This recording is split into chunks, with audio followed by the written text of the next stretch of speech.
রাজনীতি করেন। দেশ তারেক রহমানকে নিয়ে, বিএনপিকে নিয়ে ষড়যন্ত্র খুনি হাসিনা 17 বছর করেছে, কোন লাভ হয় নাই। আমরা আমাদের জায়গায় রয়েছি। খেয়াল রাখবেন, ওই দোসররা আপনাদের মধ্যে ঢুকে নানান অপকর্ম করতে পারে, সেজন্য সামোরাইজ করতে পারেন। আপনাদেরকে খেয়াল রাখতে হবে, ধৈর্য ধরতে হবে, মোকাবেলা করতে হবে। আমরা বিশ্বাস করি জাতীয়তাবাদী স্বেচ্ছাসেবক দলই যথেষ্ট। ওদেরকে প্রতিহত করার জন্য জাতীয়তাবাদী স্বেচ্ছাসেবক দল যথেষ্ট।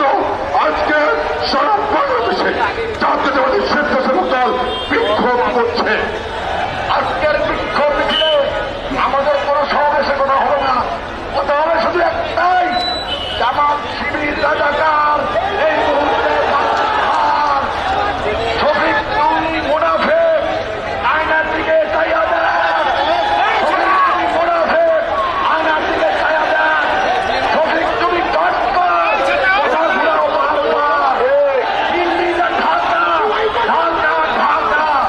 বাংলাদেশকে নিয়ে যারা ষড়যন্ত্রে লিপ্ত আছেন আপনাদেরকে হুঁশিয়ার করে দিতে চাই, আপনাদের এখনো সময় আছে, এখনো আপনারা ঠিক হয়ে যান। বাংলাদেশের শহীদ রাষ্ট্রপতি জিয়া রহমানের দল স্বাধীনতার সার্বভৌমত্বকে যেটাকে রক্ষা করেছে, খালেদা জিয়ার দল, যে খালেদা জিয়া বাংলাদেশের আপসী নেত্রী, উনি 1 জুলাইকে অপেক্ষা করে উনি আন্দোলন সংগ্রামের মাঠে ছিলেন। এই দলকে কোনো তুড়ি মেরে আপনারা উড়াতে পারবেন না। এই দলের শিকড় সারা বাংলাদেশে প্রতিটি জায়গায় কলম রয়েছে। তাই সংগ্রামী নেতৃবৃন্দ আপনারা ধৈর্য ধরুন। বিগত কয়েকদিন শহীদ জিয়ার ছবিকে পালানো হয়েছে। আমাদের নেতা জনাব তারেক রহমানের নামে আপত্তিকর কথা বলা হয়েছে। একটি কথা শুনে রাখবেন, জিয়া রহমান, বেগম খালেদা জিয়া, জনাব তারেক রহমান আমাদের জান।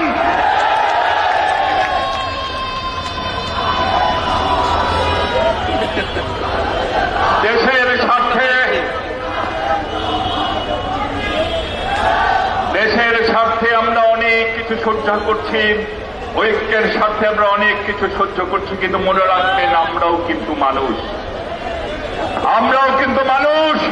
ধৈর্যের বাঁধ ভাঙবেন না।